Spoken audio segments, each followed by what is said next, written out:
Marcel Widianto buka suara soal foto background biru dengan Selin Evangelista. Doain aja. Marcel Widianto buka suara soal foto background biru dengan Selin Evangelista. Sebelumnya, Marcel Widianto dan Selin Evangelista tampak kompak memposting foto bersama dengan background biru. Foto tersebut biasanya mengisyaratkan seseorang yang akan menikah. Tentu, foto Marcel Widianto dengan Selin Evangelista ini membuat heboh warganet. Dikutip dari YouTube Intens Investigasi Selasa tanggal 6 September tahun 2022, Marcel Widianto menanggapi hal tersebut dengan santai. Saat disinggung apakah foto tersebut hanya gimmick, Marcel Widianto tak memberikan keterangan secara detail. Marcel Widianto mengisyaratkan ingin memberikan penjelasan saat bersama dengan Selin Evangelista. Di sisi lain, Selin Evangelista pun belum memberikan keterangan lebih lanjut. Marcel hanya ingin masyarakat memberikan doa baik untuknya dan Selin.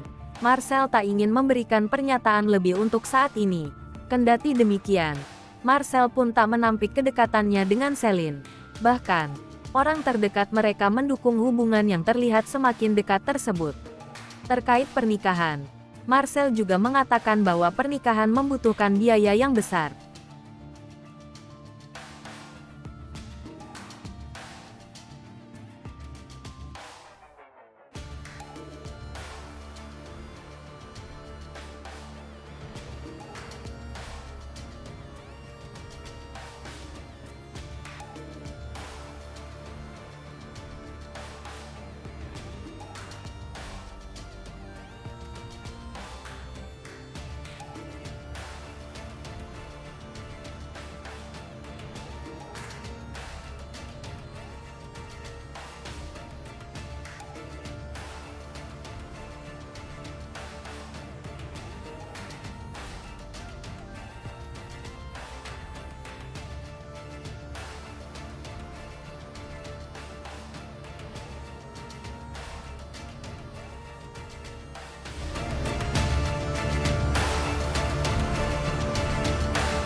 Hai pemirsa Sri Popo TV, jangan lupa komen, like, dan subscribe, serta tonton terus berita